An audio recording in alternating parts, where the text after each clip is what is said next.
دورته 13 129 فيلما من 49 دولة. صبحي عطري تواجد في هذا الحفل ونقل لنا هذه الأجواء، تعالوا نشاهدها سويا في هذا التقرير. Good evening. I think I'll be seeing one tonight. يا رب أكون عند المستوى. رح يكون في سينما سورية كده. يحب الفيلم واللي يكره الفيلم. التنظيم ممتاز، الضيافة رائعة، والأفلام المشاركة أهم. Red carpet is very impressive، يعني حاسة حالي هوليوود ستار.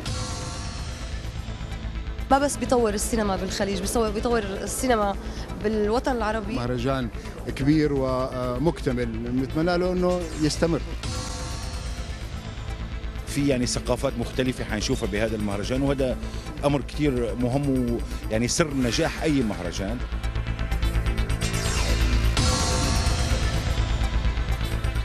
في أفلام أكثر تميز من العام الماضي.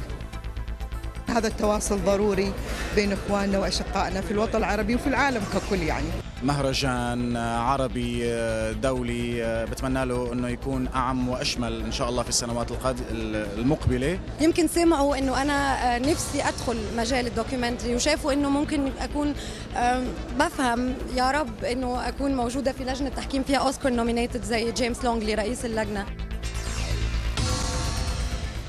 Hopefully one day I'm going to come back and do some filming here myself. السنة اللي فاتت كان حلو، السنة دي شكله أحلى. أتمنى يكون يزيد والأفلام توسع ويبقى نسبة المشاركة العربية فيه تزيد. All I wish to spend a wonderful time.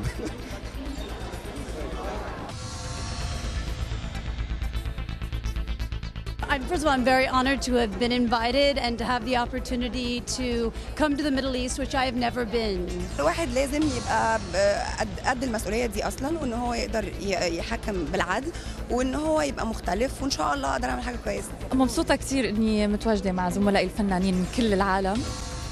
عن جد بتمنى له نجاح من كل قلبي، وبتمنى السنة الجاية يكون في على الأقل 20 فيلم خليجي مشارك بالمسابقة. يمكن السنة دي مختلف شوية، لكن دي في النهاية رؤية يعني مدير فني جديد، والسنة دي بيتر دي رؤيته. احنا في النهاية مجلس الإدارة ممكن إن احنا نعلق أو نقول رأينا.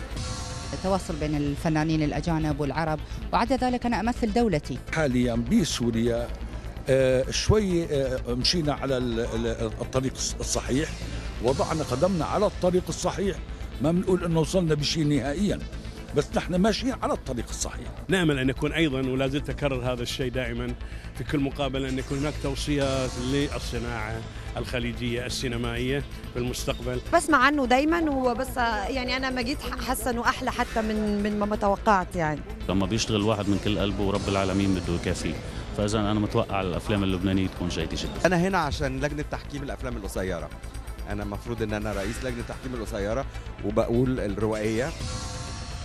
الفيلم إذا بدك أخذ ناحيتين، يعني في ناس كتير بتحبه وكتير بتتأثر فيه، وحتى في ناس بكيوا، يعني في ناس عم تبكي كانت بقلب المسافر لأنه كتير فهموه. في ناس ما بتفهموا من أول مرة، في ناس بتحس إنه لازم تحضروا كذا مرة لتقدر تفهموا، يعني فمشان هيك الآراء كتير بعيدة عن بعض. يعني في ناس كتير بتحب وفي ناس لا ما بتحب من أول مرة.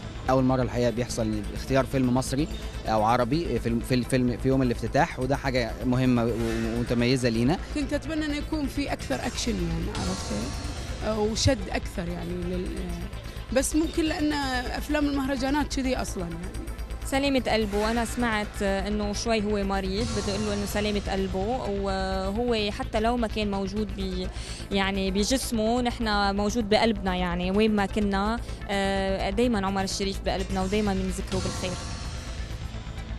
هذه كانت أجواء الليلة الافتتاحية لمهرجان الشرق الأوسط في أبو ظبي 2009. الكثير من الفنانين مروا على هذه السجادة الحمراء.